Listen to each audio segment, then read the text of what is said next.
আসসালামু আলাইকুম এভরিওয়ান, কেমন আছেন সবাই? আমার পেজ থেকে আরেকটা ভিডিও নিয়ে চলে আসলাম। আজকে সন্ধ্যার নাস্তা কি বানাবো, এটা খুবই টেনশনের বিষয়। প্রতিদিনের টেনশনের কাজ একটা হলো গিয়ে সন্ধ্যার নাস্তা কি বানাবো। আর সেরকম আজকেও আমার বিকেল থেকে টেনশন যে আজকে সন্ধ্যায় কি নাস্তা বানানো যায়। বাসায় সেরকমভাবে কোনো সরঞ্জাম ছিল না, থাকার মাঝে শুধু ডিম আর ময়দা ছিল। পরে ভাবলাম যে বাবুদেরকে একটা ডিম আর 1 কাপ ময়দা দিয়ে কি বানানো যায়। তখন চটপটে নাস্তা বানিয়ে ফেললাম মুড়মুড়ে। মচমচে মুড়মুড়ে, খেতে অনেক মজার একটা ফিটা।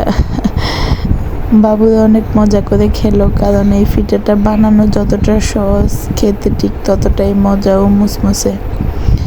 এখানে আমি তেমন কোনো আইটেম লাগে নাই, লেগেছে একটা ডিম, 1 কাপ ময়দা, সে সাথে একটু ঘি আর চিনি, লবণ, ব্যাস।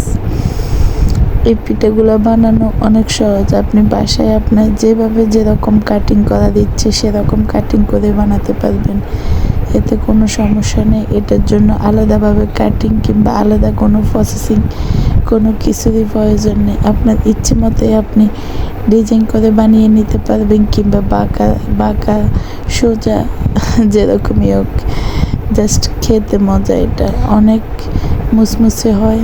তো পরে সন্ধ্যা বাবুদেরকে এটা দিয়ে দিলাম, বাবুরা অনেক মজা করে খেলো।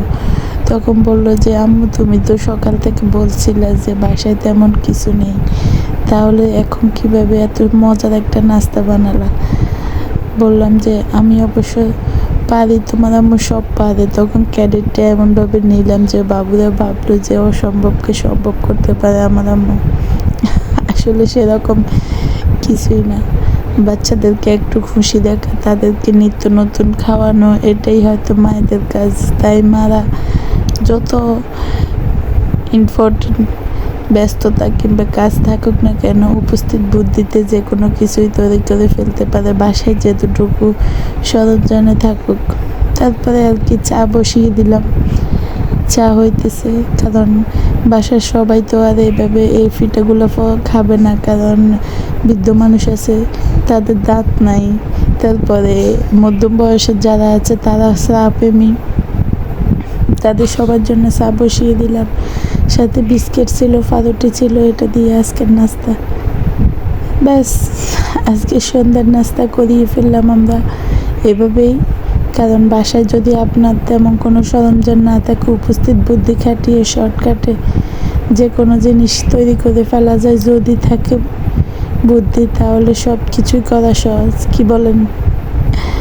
আল্লাহ হাফেজ। সবাই আমার পেজের পাশে থাকবেন, লাইক, ফলো, শেয়ার করবেন। লাস্টে আপনাদের জন্য এই সুন্দর ডেজার্টটা। সবাই